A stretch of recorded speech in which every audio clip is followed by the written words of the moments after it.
In the world of video game development, the Frostbite engine has become synonymous with cutting-edge graphics and immersive gameplay. But is it really the powerhouse it's touted to be, or is there a hidden cost to its brilliance?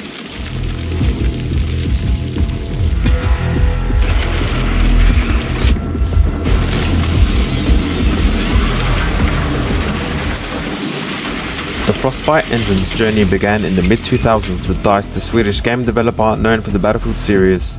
Their ambition was to create an engine that could handle large-scale environments and destruction in real time, a feat that was revolutionary at the time. Frostbite's destruction capabilities are not just skin deep. The engine allows for detailed physics-based destruction. This means when a building collapses or a wall is shattered, it does so in a realistic manner, considering factors like material strength and explosion impact. The level of destructibility transformed the way games are played. Players can literally shape the battlefield, creating new paths or destroying cover. It adds a dynamic layout strategy where the environment is both a tool and an obstacle.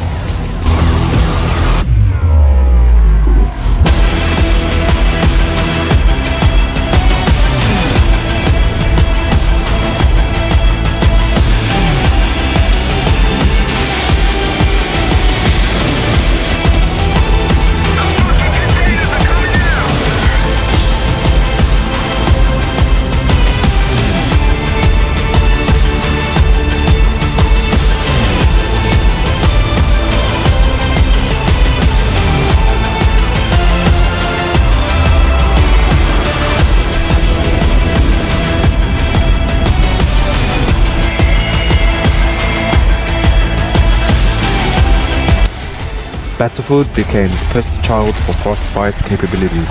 Each new title showcased improvements, from better physics to more realistic environments. The engine became a key player in DICE's success story. However, the engine's specialized nature for first-person shooters became a double-edged sword. When EA mandated Frostbite across its studios, developers of different genres struggled. The engine, built for large-scale warfare, was not adaptable for other types of games. Developers voiced concerns about the steep learning curve and the difficulties in adapting Frostbite for non-shooter games. Projects faced delays, and some games couldn't fully realize their visions within the constraints of the engine. BioWare, renowned for its narrative-driven RPGs, faced significant challenges when adapting the Frostbite engine. When EA decided to standardize Frostbite across its studios, BioWare had to transition away from engines they were familiar with. This shift was not just a technical hurdle, but also a cultural shift within the studio. Developers from BioWare have openly shared their struggles. One developer mentioned, "Frostbite is like an F1 car, but we are trying to build an SUV with it." This analogy underscores the mismatch between the engine's capabilities and the needs of RPG development. BioWare's games often feature complex narrative, branching dialogues, and intricate worlds. Adapting these elements into Frostbite, which lacked native support for such features, required significant additional development. One lead developer stated, "We had to build everything from scratch, which was like reinventing the wheel." BioWare's ambitious projects, Anthem and Mass Effect Andromeda, serve as a prominent example of the struggles and successes in adapting the Frostbite engine. While the engine contributed to some challenges, it was not the sole factor. Frostbite's complex nature meant the developers had to spend significant time creating systems for RPG elements, which were not natively supported. This contributed to development challenges and technical issues in both games. However, it's crucial to acknowledge other contributing factors. Tight development timelines imposed by EA and certain gameplay and narrative decisions made by higher-ups have also played significant roles. These elements combined to create a perfect storm of challenges affecting the game's overall reception.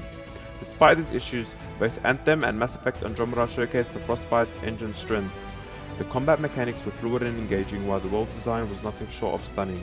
These aspects are direct results of Frostbite's advanced capabilities in rendering detailed environments and handling complex physics. The tale of two games illustrates a balanced perspective. While Frostbite posed challenges due to its initial design for shooters, it also enabled breathtaking visuals and dynamic gameplay elements. The shortcomings of Anthem and Mass Effect Andromeda were a blend of engine limitations, development pressures, and high-level decision-making. The hate Frostbite receives is often linked to these challenges, especially in situations where the engine was used for project outside its initial scope. However, it's essential to recognize that these issues are more about the suitability of the engine for certain types of games rather than a reflection of its overall quality. Frostbite remains a state-of-the-art engine for what it was designed to do: deliver high-quality, large-scale immersive gaming experiences. With continuous upgrades and developments, it holds the potential to become more adaptable and user-friendly, further solidifying its position as a top choice in the game development industry. Marcus Leto, a notable figure in the gaming industry, has announced that Frostbite engine is undergoing much needed upgrades. However, as of the latest information, the specifics of these upgrades have not been detailed by Leto or Electronic Arts. The Frostbite engine, widely recognized for its technical prowess, has been a cornerstone of EA's Battlefield series. Battlefield games have consistently showcased the engine's capabilities, especially in terms of large-scale environmental destruction and realistic graphics. However, the engine's specialized nature for first-person shooters like Battlefield has been both a strength and a constraint. With the upcoming much-needed upgrades to Frostbite, as announced by Marcus Leto, the potential for improvements in the engine could be significant for the Battlefield series and beyond. These upgrades are expected to enhance the engine's versatility and performance, potentially making it more adaptable for different types of games, a feature that has been a challenge in the past, as seen in BioWare's titles like Anthem and Mass Effect Andromeda. For the Battlefield series, these upgrades could mean more advanced and realistic environments, improved physics, and perhaps new features that push the boundaries of what's possible in a first-person shooter. The engine's evolution could also pave the way for new kinds of gameplay experiences within the Battlefield universe, leveraging the engine's strengths while addressing some of the limitations that have been highlighted by developers in the past. In conclusion, while Frostbite's development has been closely tied to the success of the Battlefield series, its evolution, especially with the forthcoming upgrade, holds promise not just for the future of Battlefield games but for a wider range of titles under EA's umbrella. This development signifies a potential turning point in how Frostbite engine will be perceived and utilized in the gaming industry. Frostbite's story is of innovation and ambition, but also a cautionary tale of technological overreach. As we look into the future, the real question is not whether Frostbite is to blame, but rather how will it adapt and evolve in the ever-changing landscapes of game development.